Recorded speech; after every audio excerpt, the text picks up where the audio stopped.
My middle son asked the same question for an entire year. How do I know God is real? Now you might expect this question from a teenager, but this kid was 4 years old.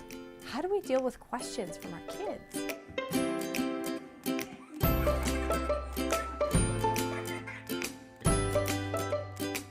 Hi, I'm Christie Thomas, the Bedtime Devo Mama. Do your kids ask questions? Mine don't so much as ask questions as make very random statements that they think are fact, like, God is a street sweeper, or you can never run away from God, or blanky. Or this gem, I can tell you the whole Bible in 3 words, God loves you. Now these are awesome and cute sayings from small children who are completely confident in their faith. But what about when your 4-year-old turns to you and says, how do you know God is real? I can't see him.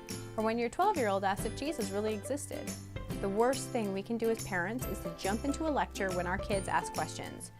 Why shouldn't I jump into a lecture? I know the answer. Because lectures turn everyone off. What people, including kids, like is to be engaged. And the best way to do this is through dialogue and imagination, not a lecture.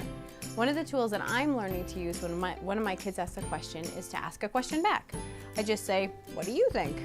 This is a great way of drawing them into conversation instead of shutting them down with a pat answer.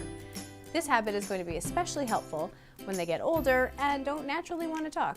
If they know that their questions are going to be heard and that I'm not going to get defensive about my faith, they'll be a lot more likely to ask them. Our kids need to have an open place to ask questions, and that starts in early childhood. Last year I found the cutest little book of questions for preschoolers. It's called Does God Take Naps? By best-selling children's author Christie Thomas and her daughter Terry McKinley. When I first brought it home, my little guy made me read it to him over and over again.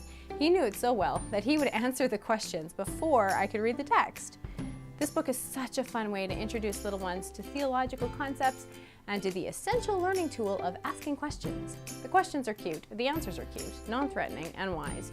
Many books attempt to teach theological concepts to young kids and they fail miserably because they use abstract ideas. But this book is perfect for little ones because it uses questions a little person would actually wonder about. Like this one, does God like eating pizza or maybe mac and cheese? Does God eat all his vegetables like Brussels sprouts and peas? I also love that the rhymes and the ideas fit together instead of many other rhyming books where you can kind of tell that the author had a rhyme word in mind and tried to force the idea to fit the word. Now, Crystal's rhyming is effortless and kid-friendly. So you can find this book, Does God Take Naps? By Christie Thomas and Terry McKinley on Amazon or at your local library. I'll pop the link in the description.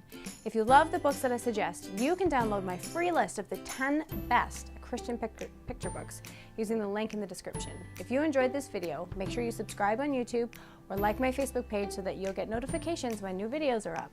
Each one contains short, sweet, hope-filled ideas for spiritually parenting our kids. See you next time.